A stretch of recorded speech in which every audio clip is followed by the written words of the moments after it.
Une première à l'occasion de la Journée internationale des personnes handicapées.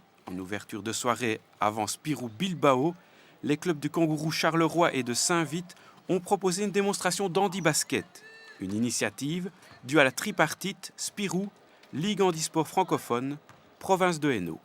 Une alliance entre un partenaire privé et un partenaire public avec de l'associatif, donc la Ligue handisport, les Spirou et la province de Hainaut qui s'allient pour faire une démonstration avant le match international.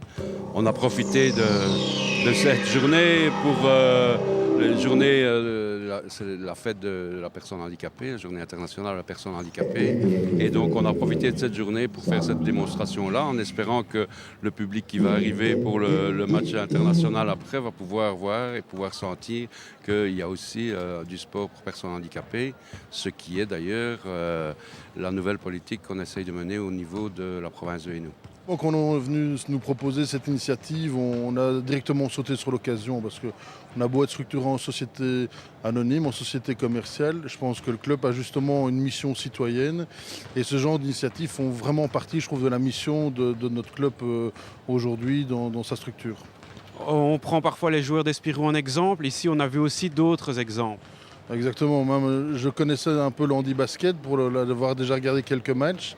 Mais si, c'est encore une leçon d'humilité. Je pense que c'est quelque chose qui doit être à méditer, peut-être aussi par certains de nos joueurs professionnels à certains moments.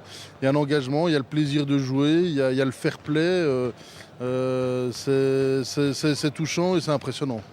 Sportivement, les règles et le terrain de basket en chaise sont les mêmes que pour les sportifs valides. Le handi-basket a lui aussi ses stars. En Belgique, le top, c'est Saint-Vite. Saint-Vite, c'est les Rollers Bulls de Liège qui ont immigré à Saint-Vite aussi pour une question de budget. Et là, ils ont trouvé leur bonheur, ils ont trouvé un budget phénoménal. Donc, ils jouent au top et ils jouent dans le championnat allemand qui est nettement plus relevé que le championnat belge. C'est difficile de rivaliser. Oh, mais leur budget, c'est 150 000 €. Donc, voilà, c'est le top des tops au niveau belge. La Ligue handisport francophone peut se féliciter. Son initiative a été couronnée de succès. Une action qui en appelle d'autres. La Ligue handisport francophone est la seule fédération francophone de haut niveau reconnue par l'ADEPS pour le sport de haut niveau en fédération Wallonie-Bruxelles pour les personnes en situation de handicap.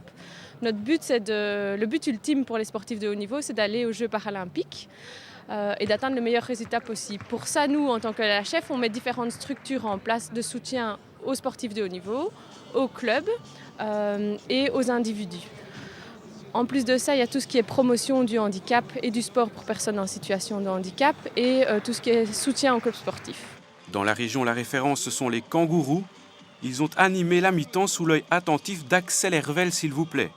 Le club fondé en 1993 s'est désormais recentré sur la formation des jeunes. Budgétairement, c'était impossible, invivable. Tous les joueurs voulaient des frais de déplacement. Certains, si vous voulez prendre des stars, il fallait les payer. C'est qu'on doit comprendre, c'est que maintenant le handisport est devenu professionnel dans tous les pays européens. Maintenant, on transfère des Américains, des Canadiens comme des pros, quoi.